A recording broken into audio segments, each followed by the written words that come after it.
Hey, this is Matthew Armstrong. And I'm Victoria Whitehead, and welcome to day 17 of our 100-day juice feast. So today in our juice we've got spinach, celery, courgette, Spanish cucumbers, apples, lime, and something else? I wasn't listening. Sounds good to me. Okay. Yeah, a good green one. There's seven ingredients, all green really. Yeah. Okay, so what I want to talk about today is, some people say or think, what would possess you, what would motivate you to want to do 100 days of just drinking liquid, just on juice, eating no solid foods, not even smoothies or anything. And it really comes down to what's most important to you. You'll do whatever's most important to you. Everybody does what's most important to them, period. That's it. And so if having extraordinary and outstanding health and longevity is important to you, then you will do something as extraordinary and outstanding as a 100-day juice feast. But if it's not that important to you, then why would you do it? You wouldn't. We all do what's most important to us. So if you want to have outstanding health, extraordinary longevity, then, and you want that to be important to you, but you're not taking the actions, your daily actions aren't in alignment with achieving that, then it's just not important enough to you. So you need to make it more important. And you make it more important by building up a stack of reasons why it should be important to you, or what the benefits you would get. And once you see a list of 100 benefits, 200 benefits, reasons why, what it's going to give you, how it's going to affect your life, what are you going to achieve from it, then those reasons why is your desire that will fuel you to doing it. I got this, somebody said the other day, you don't need to cleanse, you don't need to detox, you don't need to juice feast or anything like that. All you need to do is eat a traditional diet, and that's all you need to be healthy. And while yes, it is, to eat a traditional, like an ancient traditional diet, that is definitely healthier than what most people do today. It's healthier than eating the Big Macs and all the fast food and the junk food and the processed food and all that sort of stuff, all the non-organic foods that are out there. But is it going to take you to where you really want to go? And if you want extraordinary health and outstanding longevity, then you're going to need to do extraordinary and outstanding things. If it's not enough for you to say, 80 years old, I think that's really young. Most people think 80 years old, that's a good age to live to. I think that's really young. To me, that's not even middle-aged. I expect 200 plus. Why not? But to do that, you have to do things differently than what people did in the past. You have to do things differently to eating a traditional diet. If we're always looking at the past, we end up hitting a wall.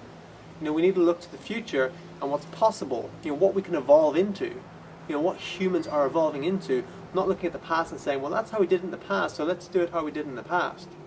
If you want to live in the past, go ahead. But if you want to have a vision for the future, then this sort of thing, my belief, my intuition says this is the way. And for me, this 100-day juice feast, it's like hitting the reset button on my health.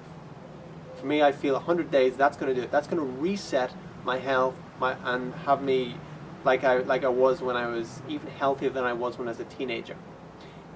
With less toxins in my body, more energy, and more electrical energy, more chi flowing through me as well. That's a big thing as well. To open up the energy channels to have more chi or prana or life force energy running through me. So I become like a bigger capacity to take in more energy.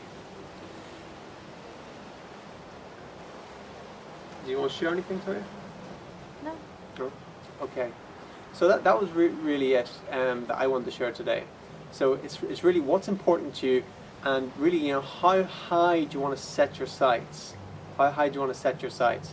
And if you're going to set your sights high, then you're going to have to do high things to get to where you want to go to.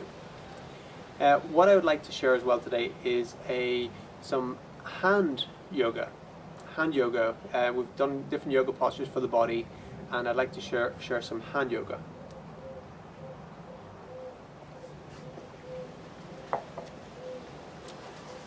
So, if you haven't heard of hand yoga before, it's basically just doing different mudras with the hand, with the fingers, to affect different changes in your body, in your biochemistry, in your brain function, and to also affect the outer environment, to bring energy in different ways as well. Today's hand yoga I'd like to share is called the Utthana Bodhi mudra, and it's one of the most powerful mudras that I know of. And it's if you haven't done it before, you need to do this just to experience it, rather than thinking, well, that's weird, how is that going to affect anything in my body or my mind or my life? But it actually does.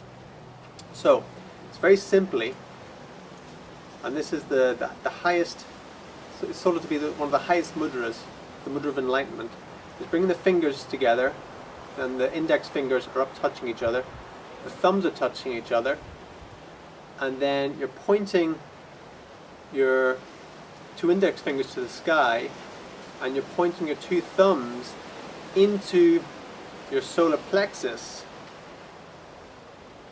and then pointing that up to the sky.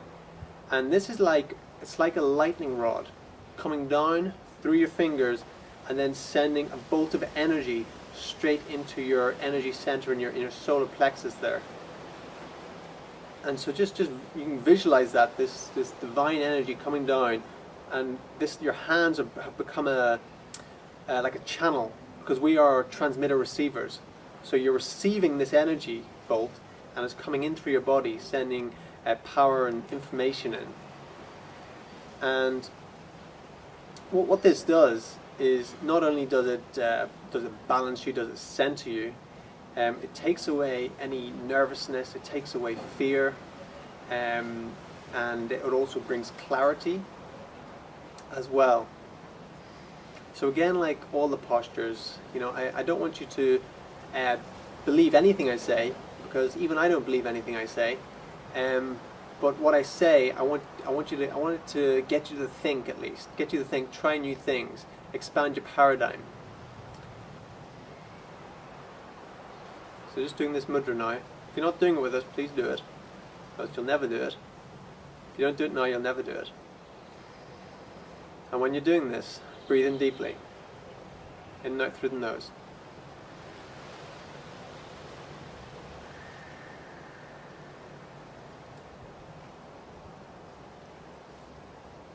And if you're quite sensitive and you're tuned into subtle energies, you'll feel that very, very powerfully.